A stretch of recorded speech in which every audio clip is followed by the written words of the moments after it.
Au nom du Père et du Fils et du Saint-Esprit, Amen. Au milieu du jeûne, l'Église nous présente la croix, car nous sommes en marche vers le combat, où la fatigue peut s'installer. L'Église nous dit alors, n'ayez pas peur. Le chemin que vous parcourez, le Christ l'a parcouru avant nous.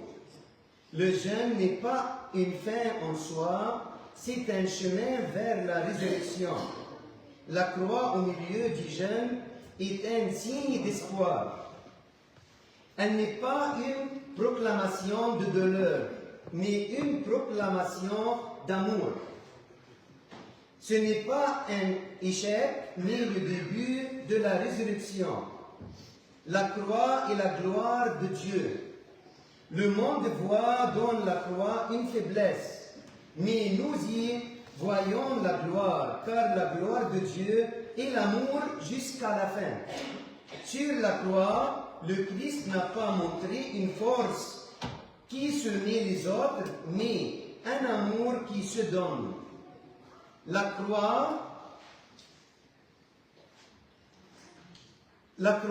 c'est ma responsabilité que je n'élude pas, mes faiblesses que j'offre à Dieu au lieu de me rebeller. La personne fatiguée dans ma vie que je choisis d'aimer. La situation difficile que je vis avec foi. En fait, porter la croix, ce n'est pas rechercher la souffrance, mais accepter la vie avec amour et confiance, unis au Christ. La croix quotidienne peut être un mot de pardon, un petit compromis de la patience à la maison.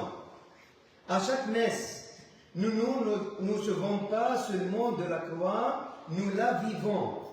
Dans l'Eucharistie, nous rencontrons le sacrifice d'amour lui-même, celui qui a été offert sur la croix et celui qui nous donne la nourriture de la vie.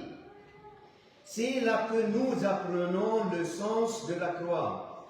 Donner sans compter, renoncer à soi-même pour que l'autre vive, unir la douleur à l'amour. Amen.